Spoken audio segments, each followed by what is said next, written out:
wide desert in the great American South. Good morning, good afternoon, wherever you are in the world's 25 time zones. We've got you covered like a blanket to midnight in the desert.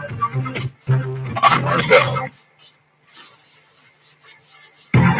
Great to be here. The rules of the show are simple.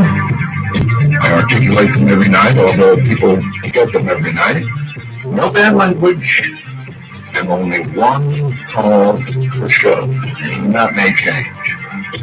All right. Like a dog with a bone, I'm going to start in a moment with this megastructure story again. And it's for a very good reason, actually. But first I want to say welcome to KABC in Los Angeles. It is an honor back.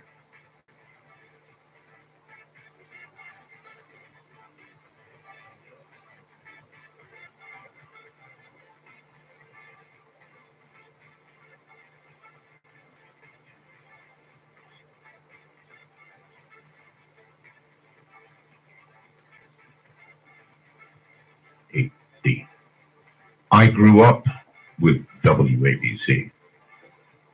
I spent my adult life with KABC. So they grew entities, to be sure. So it's my pleasure to be back on. And I should add one more. WWL down in New Orleans, that's big.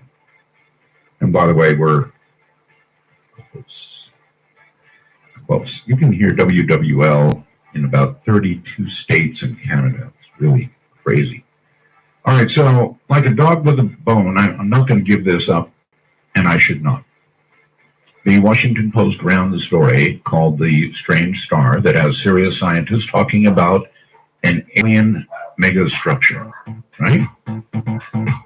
Now, these scientists, two of them, Tabitha Boyajian and Jason Wright at Penn State, absolutely for years went through every bit of data they could collect and one by one slowly eliminated every single possibility they could think of before they uttered the word alien.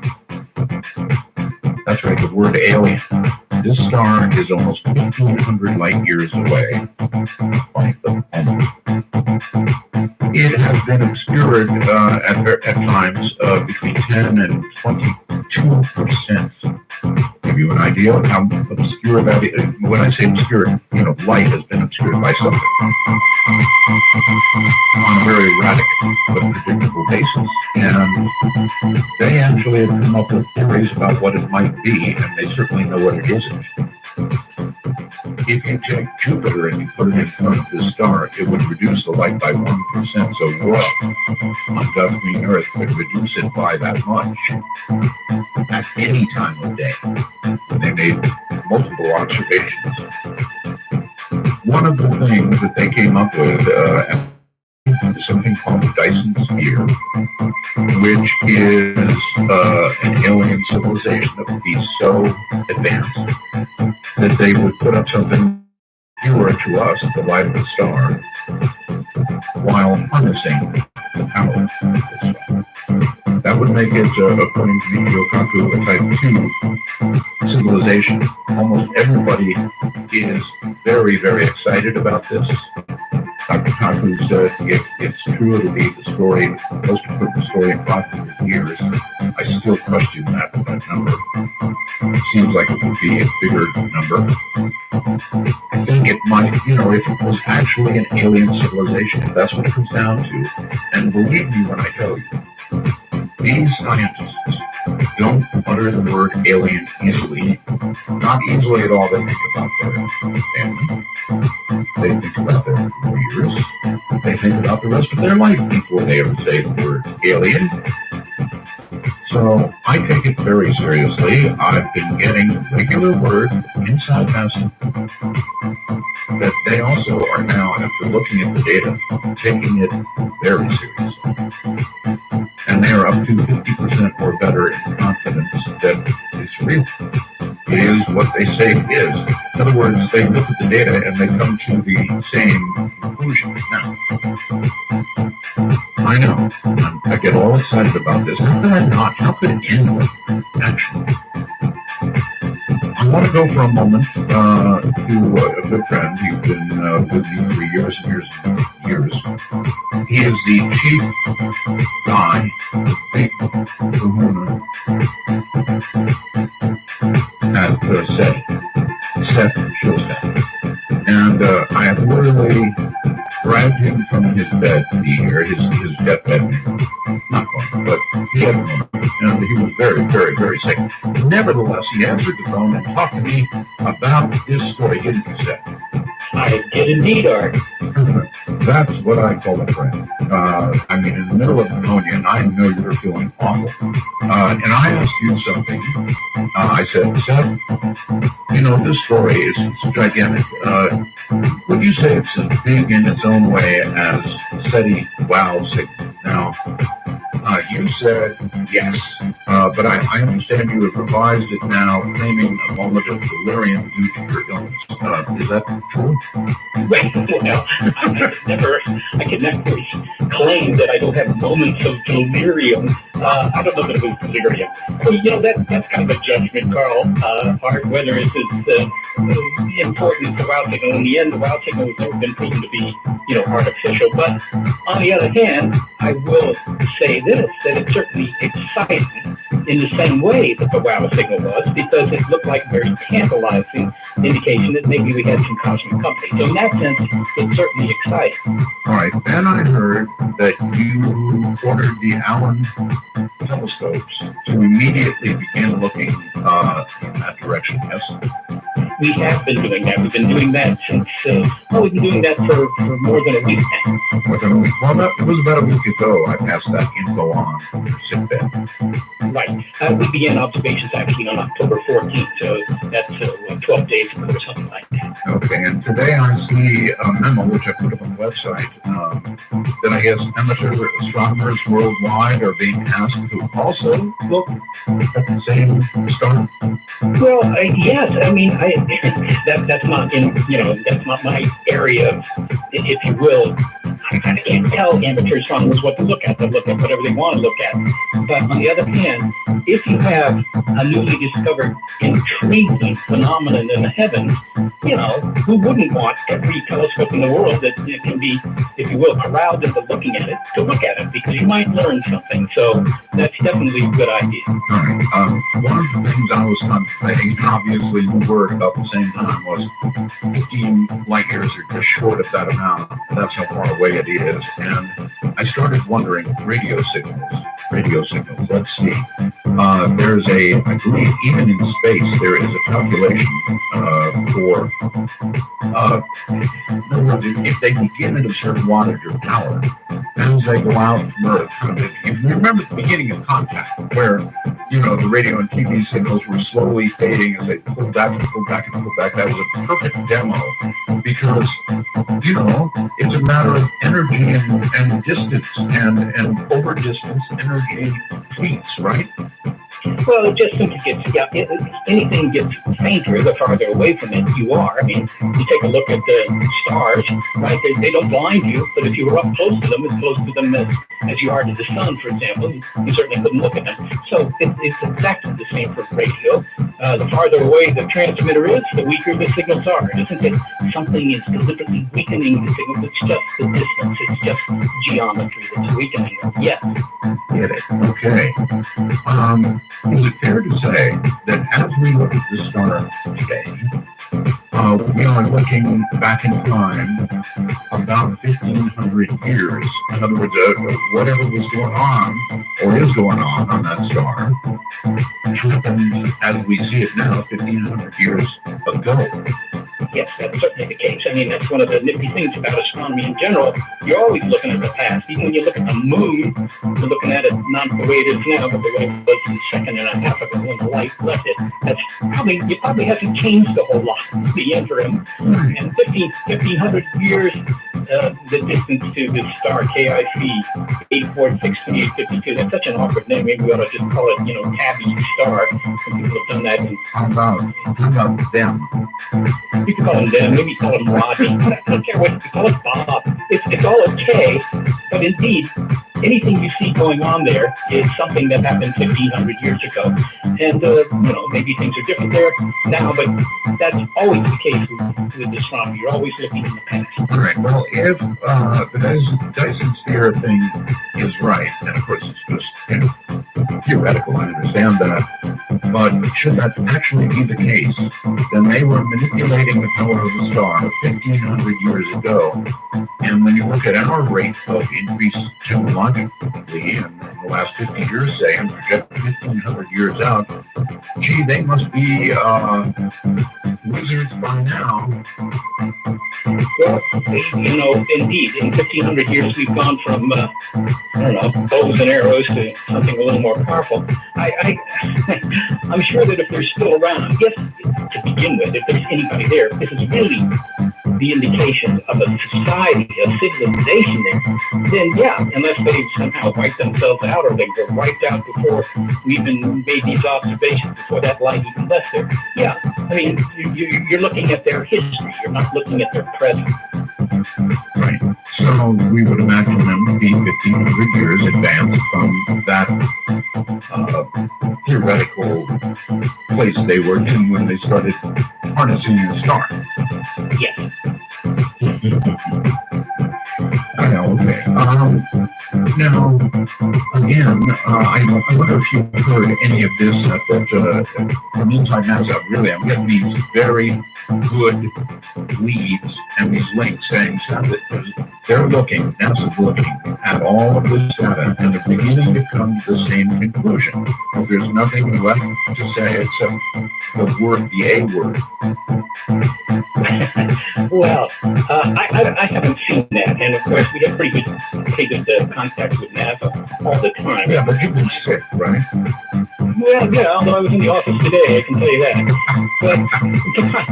But a couple of things. To begin with, in order to see these dips in the light coming from the star, and that's what this story is all about. It's a star. It's a little bit bigger than the sun. It's the sun's, if you will, bigger, older brother. Right? It's 50% larger than the sun, so it's maybe 4 or 5 times brighter than the sun. Anyhow, in order to see anything happening to that star, such as these big dips in its brightness, this dimming, you need a telescope that can measure the brightness of the star and measure it, every minute or more often. That was the Kepler Space Telescope.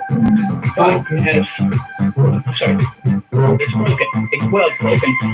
One of its stabilizing gyroscopes, if you will, failed more than a year ago now, and so it's in a completely different mode now, and it's not really able to look at this. So when you say, hey, there's new data suggesting that this is good evidence for an alien civilization, I don't know where those data could come from, because this is something you really can't do from the ground too easily, although these dips are so big, maybe you could, but I'm not aware of any new data. I should point out, I don't want to rain on a parade here, but if you look at the paper that announced these dips, and it was just published, a week or two ago. You can't rain on our parade. We already know it's alien. I just want to point out to the guys who wrote this paper didn't ever in there mention the possibility that this was anything other than natural phenomena. And that's important to keep in mind because some people will remember back in the 1960s, some astronomers in England found a pulsing radio source in the sky, which they, immediately termed little green men. Wait a minute now. The guy at Penn State, I shouldn't say the guy, the astronomer at Penn State, he's the one who said alien megastructures. Yeah, that's in a separate paper, but the Discovery paper doesn't say anything about that. The Discovery paper has a long laundry list of possible explanations, for, what's going on here. And they're all, natural. Look, nobody knows what it is. It isn't to say it couldn't be alien megastructure. But on the other hand, that's, I don't know any astronomers who would say that's the favored explanation, because there's a long, long history in which you come across something you don't understand right away, and the first reaction is always to say, Bob, I don't know what that is, so it must be alien. Oh, geez, I don't know.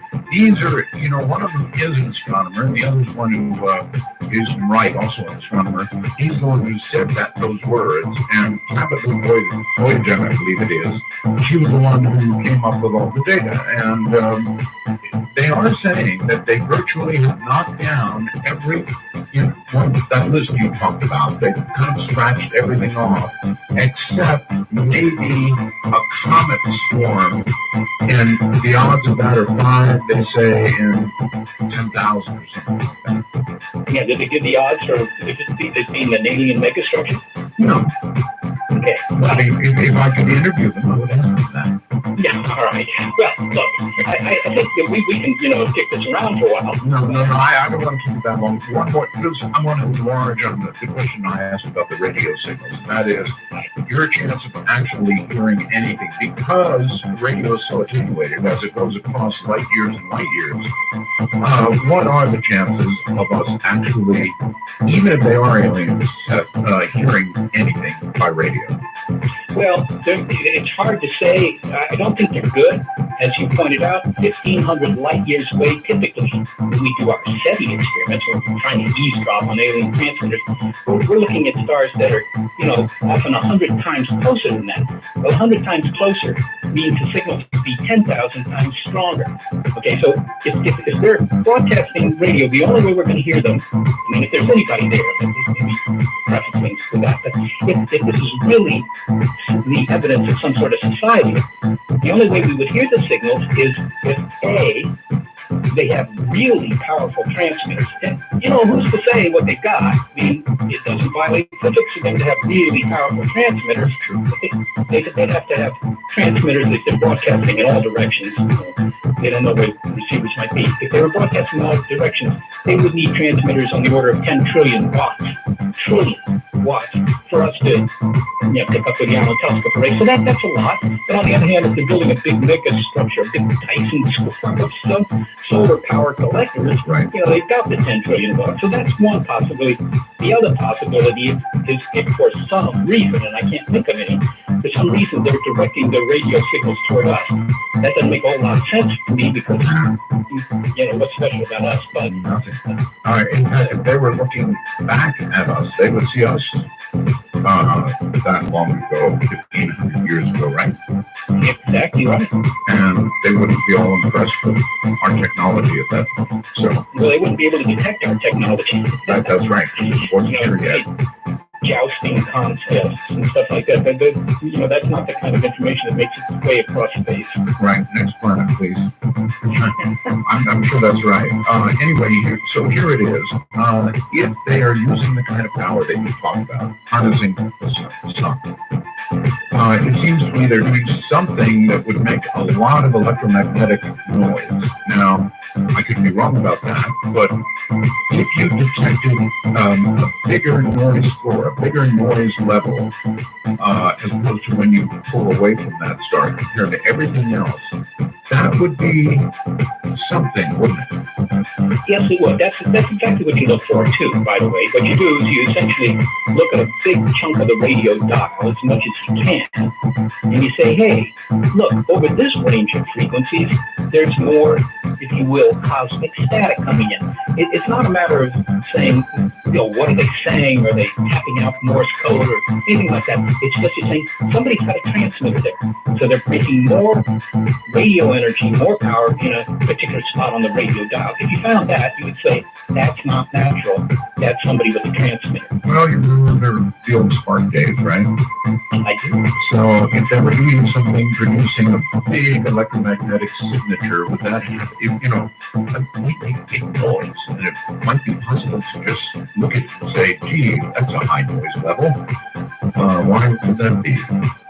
Well, you can do that. The old spark transmitters, which I think you're referring to here, more than 100 years ago, they're the very earliest radio transmitters in the 1890s and so forth. They did make radio waves, and they made radio waves that made noise all over the band, just the way a bolt of lightning does.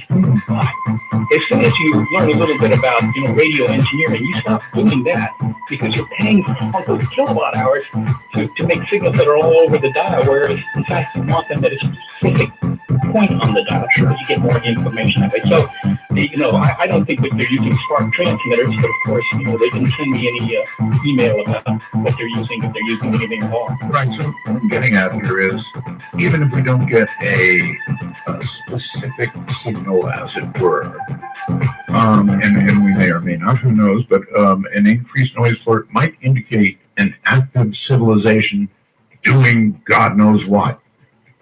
Yes, and that's exactly what's motivated us. Look, I'm happy to bet you a bad lunch, Art, that this is going to turn out to be something completely natural. But on the other hand, and I think we're all in agreement on this, it's very intriguing, and doggone it, you don't just dismiss it and say, well, yeah, intriguing, but meanwhile, I'm going back to what I was doing. We are spending time on the Allen Telescope Array. We also have a small optical experiment down in Panama that is looking for flashing light as opposed to radio wave. Mm-hmm. And, even though it might be improbable that they have a transmitter powerful enough for us to detect, you don't know until you look. That's what, astronomy is usually about. If you don't use the telescopes and don't look for something, you're not going to discover anything. All right, I would take it a lot of people's telescope time, God, I don't know what the word would be, put off until much later because of this. Well, I don't know what a lot means, but it is certainly the case for us. I mean, just to give us as an example, because I know about us, we normally are using the Allen Telescope Array to survey nearby star systems, thinking, okay, these are good candidates for possibly having habitable planets. Well, obviously we put that on hold. I mean, those guys, it's time out for that. And we've spent most of the past 10, 12 days looking over and over again, by the way, over the wide range of frequencies that we can tune to with our antennas. And at the moment, the data are being reduced, and I figured that within a week, those data will be online and everybody can take a look. And it'll be your first call, right? Okay. Is it okay? Is that like yes? Well, of course. All right, Seth, I want to thank you for being here tonight. You're a great guy. You really are. You're one of the world's great guys. So thank you for updating us, and keep listening. Okay, Art, thanks very much. Take care. That's just that. Really, it's always been an awful lot of fun, to interview, a lot of fun to talk to, and doing very, very, very important work. So, let's see. Now, okay. So, this, see, I'm in here all alone. Be very careful what I'm doing because I'm used to what I'm doing. Let's look at a little bit of other news. We've got a guest coming up, so stand by for that. This is the beginning of Dead Air Week. That's what I'm going to call it, Dead Air. It will culminate on Friday with a show that's going to scare the out of you. Okay? Really will. But every day this week, we're going to be off into the world. So tonight, we've got Dr. Michael Lynch, and he studies ghosts. So you're not going to want to miss that. Just a few things I need to get in here, and then, sorry for the long opening, but that's the way it goes. I am now to understand that bacon, hot dogs, and cold cuts are no good for you. Cause cancer. So here we go again. I remember when it was coffee. And now it's meat. They even showed pictures of burgers. Going burgers away. Vegetarians are feeling vindicated. Skinny little people out there feeling vindicated. We're right. The meat is bad. I don't know. Others say they doubt the study, but there you go. First item on the NBC News tonight: meat's gonna kill you. Well, I'm already 70, so I'm going to take my chances. I've always enjoyed my meat. It's not going to change. Listen, something is going on I want to make you aware of because it's dangerous. Russian submarines and spy ships are now aggressively operating near the vital undersea cables that carry almost all the global internet communications from point A to B to C and so forth and so on. You have no idea you can go around the world many times if you put those cables together. They are vital to the internet. And Russian subs, Russian ships are now hovering over these points. Maybe it's some kind of Russian exercise. Maybe they want to tap our lines. And God, I hope they don't want to cut our lines. So, know that that's going on. This warm period, since the decline and fall of the Soviet Union, really is beginning to cool off a lot. And of course, we're sending a carrier into the area of the Chinese self-made islands, and that's probably going to be okay, but if it goes wrong, it goes really wrong. If they shoot at us, well, that would be really bad. So that worries me. It scares me. It really, really scares me. More than the meat. It scares me.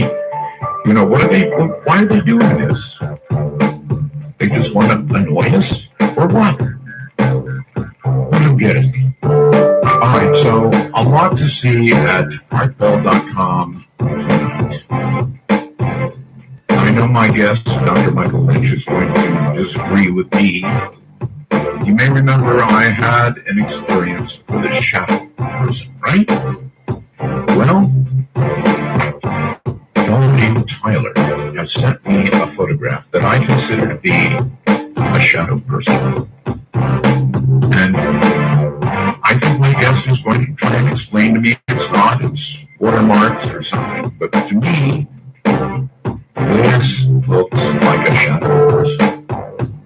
It's a hell of a photograph. I don't think it's photoshopped. I've looked at it pretty carefully. I don't see marks of that. He looked at it and said, wow, he didn't either. So I want to call your attention to it. I want you to actually go to artbell.com and take a look at that. In addition, there are so many things that you need to look at.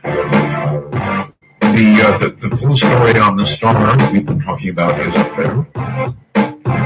There are stories about quantum computing up there. And then there is the story of the city. This is the story in China. I remember one night somebody called up and said, hey, have you seen the photograph of the city in the clouds in China? I said, no. I don't generally imagine cities to be in the clouds, but they've got video. I guess thousands of people saw it, and yes, they've got a photograph. In fact, they've got video of a city, or what looks like a city, in the clouds. It was a short appearing phenomenon. They think they might have an explanation for it. Could be a ship on the high seas reflected to the clouds, but and it looks like a city to me. So that's another reason for you to go to artbell.com. Follow the story. See the video if you wish, if you dare. It's going to be a very scary week this week. In fact, it's kind of building and building and building, and then, as I mentioned on Friday, we're going to do you in. We should call the whole week Dead Air Week on Midnight in the Desert. I'm Art Bell. Don't touch that dial.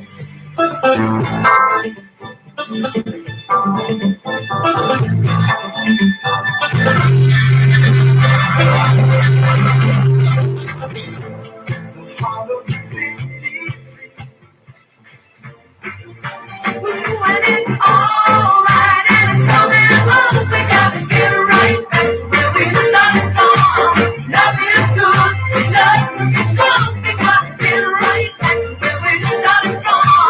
figured this would be good for KABC's first night. What do you think? Midnight in the Desert doesn't screen calls. We'll trust you, but remember, the NSA.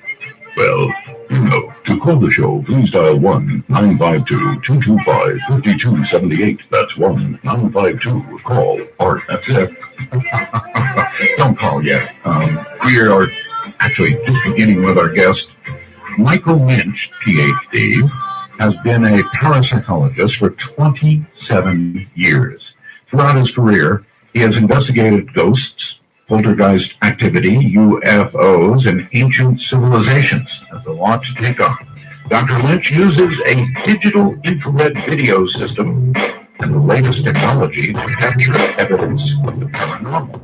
And over the past 14 years, he's hosted Paranormal Tuesday at 97.1 FM in St. Louis, has been on the Discovery Channel, Sci-Fi, Fox, Family, ABC Family, Destination America Channel, National Geographic Channel, appearing on shows like Scariest Places on Earth and TV Pier and Is It Real? He has also appeared in Shadow Worlds, The Haunted Boy, Children of the Grave 2, The Soul Catcher documentaries. Here he is. Welcome, Doctor, to Midnight in the Desert. It's time for gathering That's right. from everyone. Great to have you on. Do you ever talk to people? We have not talked. One time, years ago, you had a substitute. I was on your program with a replacement. And we talked at that time. You were on vacation or something. I forgot what it was. But anyway, you had a substitute fill in. And I was on your program. So I was lost in your box or your mainframe. Seriously. So until Heather found me and reactivated me. So I'm like the sleeper cell of paranormal. You might say something like that. Heather is quite a sweetie, isn't she? She is wonderful. Give her a raise whenever you can. You know, like the rest of your staff, I think they're incredible staff. She told me to say that, right? Yes, she actually. No, she's a sweetie. She is a sweetie. And so, yeah, let's talk about Halloween. I think that's the direction you want to go. Oh, yes. Ghosts and Halloween go together, right? So, Yeah. Sure. Okay, you've been investigating for a very long time, 27 years. That's a long time, Doctor. Yeah. It was in the early 90s we got started. And Why? Why? Good question. Oh, yes, I do know why. I'm sorry. I'm getting so old now, I can't remember how I got started this field. I was at a used bookstore, and there was a book by Lloyd Auerbach. It was like How to Investigate Ghosts or something like that. I forgot exactly. And he wrote a couple of chapters on some of his older cases and some of the methods he used. And I read that book, and I sit back and I thought, why is it that no one really, jumps the fence and looks into this a little bit more? Barry Taft had done the Entity case, very popular. Lloyd Auerbach came out, published several books. Bill Roll came out, did several television documentaries. There's several guys on the East Coast that have come out and have been studied for a long time. They just didn't have the equipment at the time, I guess. And then about 93, 94, the Russian military, Russia went bankrupt. And so there was a whole new plethora of infrared equipment suddenly flooded certain markets. And I have a friend who could access those markets, and we started looking at that technology. And it wasn't till another 3 more years till we actually developed a lighting system that would go with a certain type of camera that we could actually start seeing what we saw was energy plasma, a plasma form of energy. And then as the cameras became higher and higher resolution, We're up to 700 lines, almost HD. We can now see these things very clearly with the proper light, proper frequency of light, and we can see these things now as clear as possible. Now, we cannot see them with the human eye because our equipment, even though it can go to UV, we go toward the infrared. I think you're talking about orbs, right? Yes, well, not only orbs. No, we're talking about a lot of variety of things, and that's where we're going to go. Now, orbs are generally 90%, 80% of basic consciousness in its basic state, because it has to meet some type of three-dimensional standard, and that term orb or globe has been around for a long time. Dave Oyster coined that phrase, he just kept it. And so the orb is a three-dimensional sphere, and what sphere is basically energy in a wave packet. It's a packet of energy. All right, Doctor. So what you and I have been kind of a little bit on orbs, I think. Or maybe not. I mean, maybe you can prove to me that I'm wrong. Let's back up. How do you know, or do you know, that ghosts are real? And let's define it so that you know what we're talking about. When I say ghost, I mean an entity that has once been alive as a human being and is now presenting itself in a different form. If that's what I mean by ghost. Right. Now, a ghost, how do we know that it is real? Because it has an energy signature that reveals itself, and that is what we're after. A 10-watt light bulb has a glow signature just like similar to 100, but we can tell by the basic density of the light that it is a different type of entity. So a lot of this deals with energy. It is energy signature. It is a plasma form. Now, I really get it. I mean, you're saying that these things, whatever they are, present themselves as energy, and that does make sense. We have energy in life. Our brains contain energy, and people think it continues. And you're saying, oh, yes, it does, and that's what these are. But I just wonder how you prove it. Okay. Because this is how we prove it. Not only can we see them, we can analyze them, but the idea is that what is so unique about a ghost is that it never forgets. It maintains a memory, and it normally remembers its last form. So if you get a full-bodied apparition or even a cloudy apparition, it will start to reform until what it remembered its body last. And so one minute you'll have a three-dimensional man standing there. The next minute you have a cloud, and it just seems to swoosh into another area. It reforms as a man. Have you personally seen this? Oh, yeah. Yes. When you see something go from an energy state, whatever that is, a cloud, an orb, or whatever, and form into the image of a human being. Now, again, there is another side to this, which we'll get into maybe a little bit later, but not all orbs are humans, and not all ghosts are from this planet. There are entities that are animals, and then there are entities that are just I'm completely willing to buy into that. I think that our animals, let me rephrase it. I think animals have souls if we do.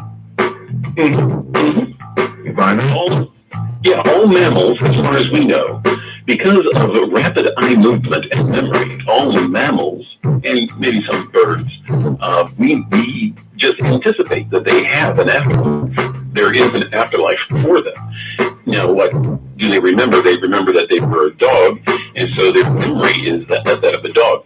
I investigated a house. This was just a basic, average neighbor house, and they had a dog, and the dog died.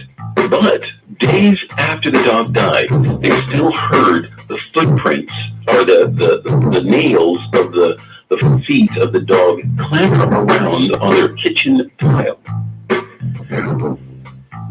And so they knew their dog was still there.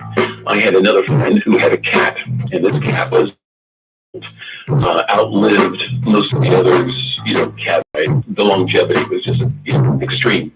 That cat died, and then suddenly the owner, maybe this is a phantom memory, but actually heard the cat, who normally slept on the staircase, meow. Oh, listen, I could fill the phones with people telling you about experiences like that. Oh, yeah. I was at a house when you were investigating. We were actually doing a little documentary on the Exorcist case that was here in St. Louis. And the house we were actually filming in was haunted. We were kind of doing a little two-sided documentary. One was to investigate the haunting of this house, and then also extend it into another chapter, which was The Exorcist that went on in St. Louis. Well, anyway, while we were videotaping, while we were filming, we hear this knock on the door. And I'm thinking it's the audio guy who's outside and, he's smoking a cigarette, he's going to come back in. Well, we reach over and open the door. There was no one. It is all on camera. We recorded, and it's all on camera. And this was not an echo. This was not a car backfiring. This was not an aberration of any type, because 6 people heard it. We recorded it. We opened the door. There was absolutely nothing there. I have case after case like this. Toys move. Anything electrical comes on. Lights flicker.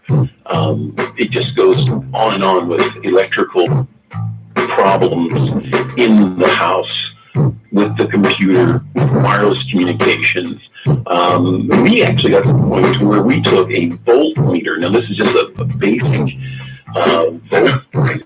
I know what it is. And you put it on millivolts, DC millivolts, and we would put up the little antennas, and these things would go to 100, 200 millivolts. So this was electrons in the atmosphere that had been activated. Now, when we turned on our video equipment, when we got that perfected, we could see these balls of energy, these orbs, flying by our electronic equipment, and it was giving us an electron output. So that means this energy is buffering, or it's flying through the air, but it has to move through electrons. Electrons don't pass through it. So you could actually monitor on your equipment, and something closer, you registered higher. Exactly. And then you go moved away again. Okay. Yes. Before we get any further, you had sent some disturbing photographs. Right. And I presume what we're talking about relates in some way to those, right? Exactly. All right. So, folks, I want to have you right now, if you haven't done it already, go to artbound.com. Click on my guest's picture. By the way, people have commented, Doctor, that it is a kind of an eerie-looking picture of you.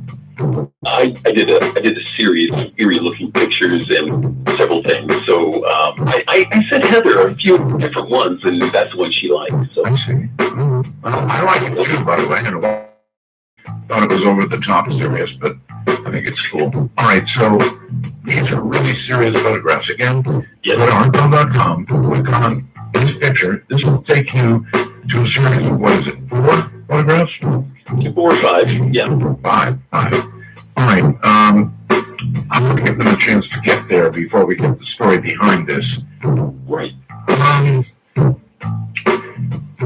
What are these photographs? I'm trying to get them time. Tell me the story that involves the photographs they're about to see. Yeah, let me back up. Every year, this radio station that I have my segment on does a Halloween special, and they pick, listeners call in and say, "Oh, my house is haunted," or "This place is haunted. Let's go investigate it." Right.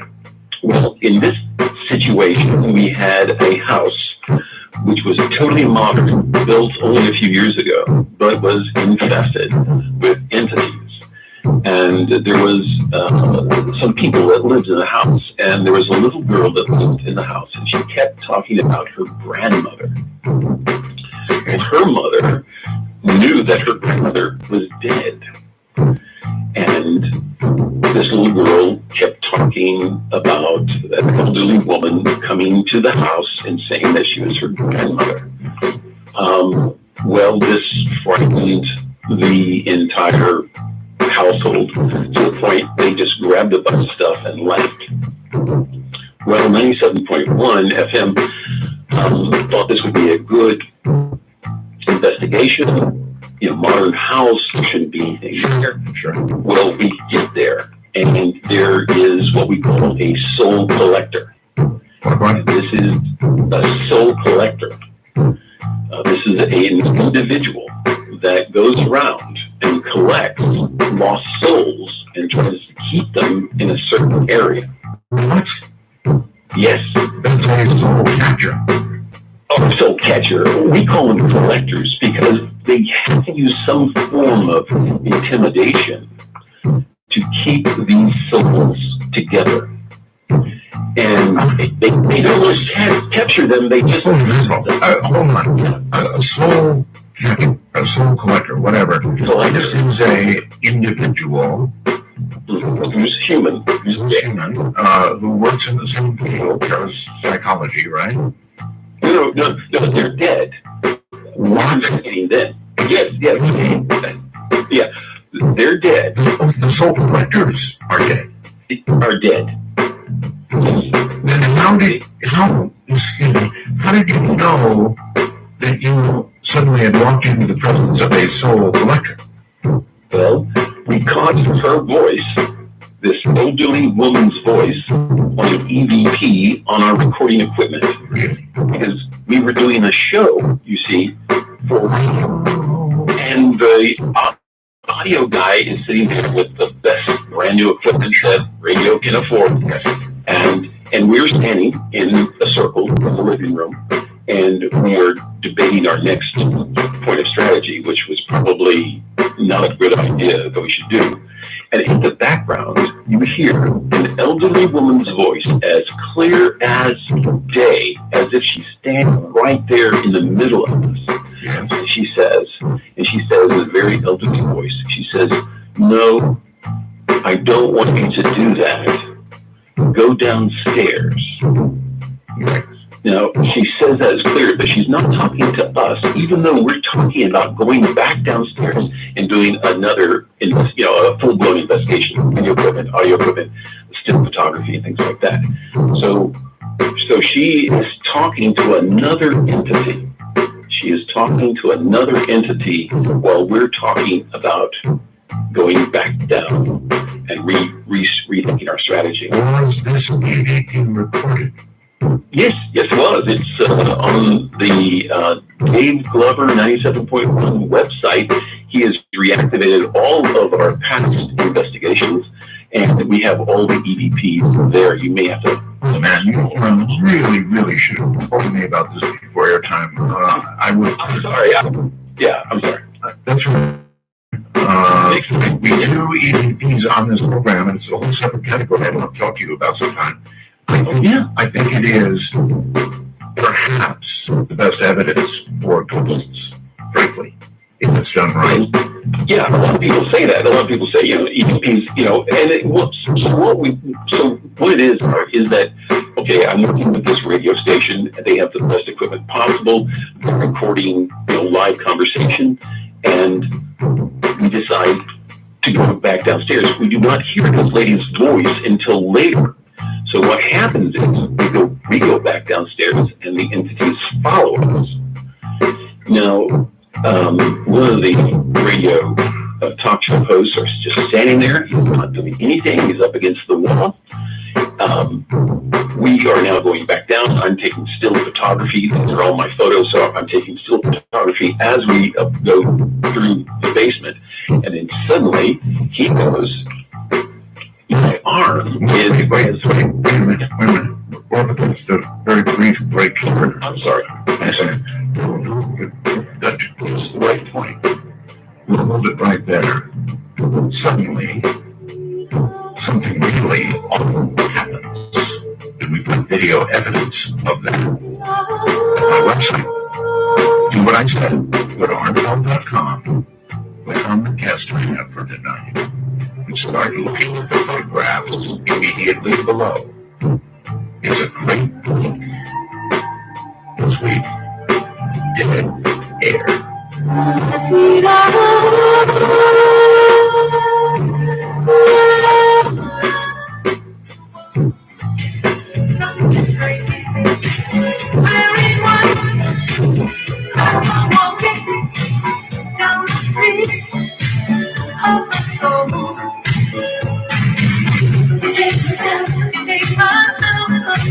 Take a walk on the wild side of midnight.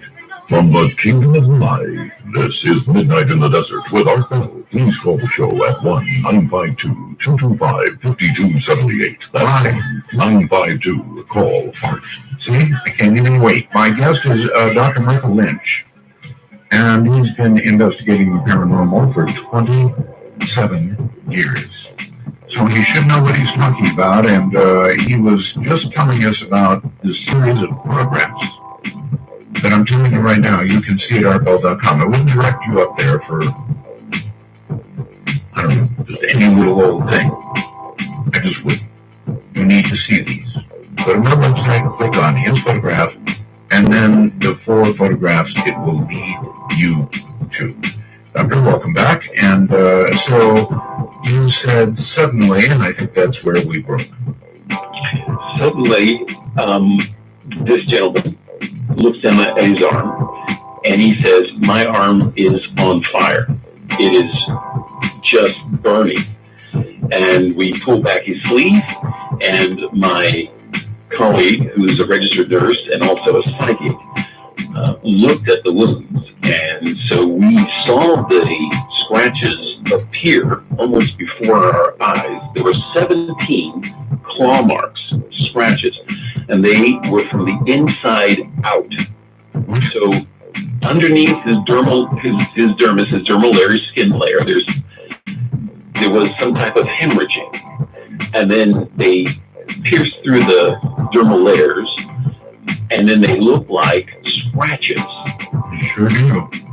Okay, now, if you're a skeptic, you can say, "Oh yes, he took a paper clip and he scratched himself, and it was just something for the show." Oh, no. No, this is not the case. As soon as the burning, we actually took him upstairs, and he went into shock almost immediately. And it took 3 weeks for most of those scratches to heal. Now, this is not the first time one of the people in the group have been attacked. Actually, this gentleman was attacked at another investigation, almost strangled. And there were handprints on his throat from the attempt of strangulation. I was also in another investigation where one of my former partners, we saw the entity on video. It flew right by him, and then he goes, "Something's wrong with my shoulder." We skipped right down to that photograph, whatever. Yes. I don't want to do that, because if you go a little bit higher, folks, you'll see the setup.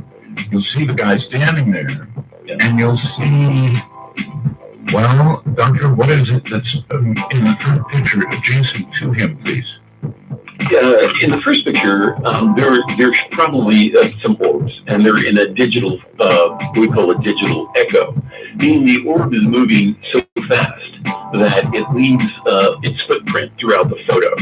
And let me pull that up real quick. Looks like it's near his hand, actually. Yeah, right, exactly. Now, this is probably the same entity. You see it 3 times because it's a digital echo. It's just moving toward him. Now, he's looking down at his hand in the first photograph because this orb, I know we agree to disagree, is attacking him under or through his clothes. And you zoom in. I zoomed in on the orb to make sure that it was a solid structure. And then he pulls back his sleeve, and he has these scratches. Doctor, these photographs you took them. They were taken by a still camera, right? A still camera. Still camera, okay. So could you see, when you took these photographs, what we are seeing now on them. Oh yes, oh yeah, oh yeah. As soon as it's a digital camera, so as soon as you take the photograph, you see it pop up That's the review screen. No, I mean with your naked eye. Oh no, you can't. Okay. You can't. All right. All right. So this must have occurred within seconds, I would presume, right? Yeah. All right. The next photograph down, you see this. I must admit, it is unlike anything I've ever seen. The words that I've talked about in the past that I kind of don't believe in so much are these just single points of light. But what you've got here, there's a construction to this thing. I don't know what it is, but Right, yeah.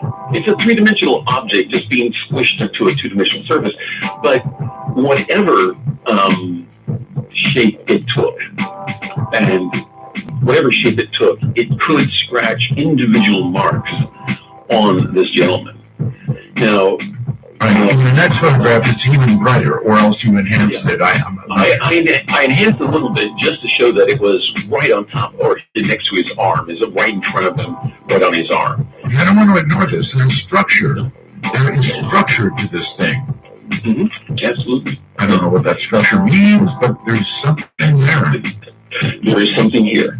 This is, a lot of people say they see faces, they see this, and that's just a Rorschach test. We commonly see that. But what's really here is some type of three-dimensional ball of plasma. And the plasma has the ability to attack and scratch or maul the person. And So did you begin to feel this, Doctor, instantly? not instantly, it was something like a warm, burning sensation. So, the excitement of the moment, we're doing a radio show, and then all of a sudden it became very painful. Sure. I went from a warm electric pad, to all of a sudden there's intense pain. And then we pull back his sleeve. I totally get it. Looking at that arm, my God. Yeah. So what is unique is that dust flakes, dust specks don't scratch, and they sure don't leave EVPs on your recording equipment. No. So something with human voice and human intelligence defending its space or just not very friendly attacked this gentleman. And with no provocation, there was no forewarning, and he did not provoke anything that was there. He was just like in the way, I guess. No wise remarks or cracks, nothing. No. And he is the nicest gentleman you would ever want to meet. He go the extra mile for anyone. He's just that kind of guy, and he seems to be the one being attacked. Now, I'm doing this, I've been crossing my fingers a long time. I've never been attacked. Maybe it's just because I haven't been in the way. Or that, whatever it was just kind of left me alone for reasons. But whatever this plasma is, if it's consciousness, human consciousness, it has the ability to affect our world. Now, during that investigation, there was something to do with a Barbie doll. Okay, it was the little girl's Barbie doll. She kept it with her all the time. Well, we set it up as like a trap or something. Not a trap, but we put it out to see if it would move or these entities would do anything with it. Yes. Well, while we're setting this up on a little table with some of the other toys the little girl would play with, all of a sudden